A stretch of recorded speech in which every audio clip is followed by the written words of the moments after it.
Ketua Komite Peralihan Aceh atau KPA, Muzakir Manaf atau Mualim, mendeklarasikan pemenangan dan dukungan kepada calon presiden nomor urut 2 Prabowo Gibran bersama seluruh Panglima jajaran Komite Peralihan Aceh dan Ketua Partai Aceh seluruh Aceh. Deklarasi tersebut disampaikan di Sekretariat Tim Kampanye Daerah atau TKD Prabowo Gibran di kawasan Lamprit, Banda Aceh Minggu sore. Mualim mengajak seluruh KPA-PA Ban Sigom Aceh untuk memenangkan Prabowo Gibran pada pemilihan presiden pada 14 Februari mendatang, minimal 80% di Aceh.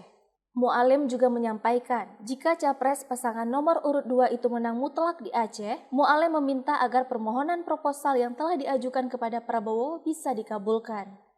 Permohonan tersebut yakni 2 kursi untuk menteri dan 2 kursi untuk dubes atau duta besar. Jajaran KPA dan jajaran PA Partai Aceh siap memenangkan Prabowo Gibran periode 2024-2029 sebagai calon presiden dan wakil presiden. InsyaAllah masih satu putaran sahaja. Target kami tidak mentargetkan 75 sampai 80%. Masa kita jika kita menang mutlak kita rencanakan 8 sampai 80% dan insyaallah kasih dia akan kasih kepada Aceh untuk menjalankan untuk menteri dan kedutaan dua menteri. Apakah Pak Prabowo sebelumnya sudah berjanji seperti itu? Sudah berjanji. Mungkin insyaallah kita minta insyaallah dia akan kasih.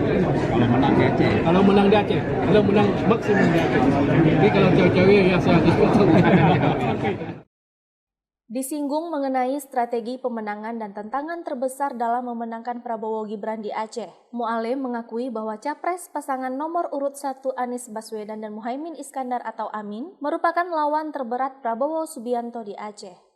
Dari Banda Aceh, Lala Nurmala melaporkan untuk Puja TV Aceh.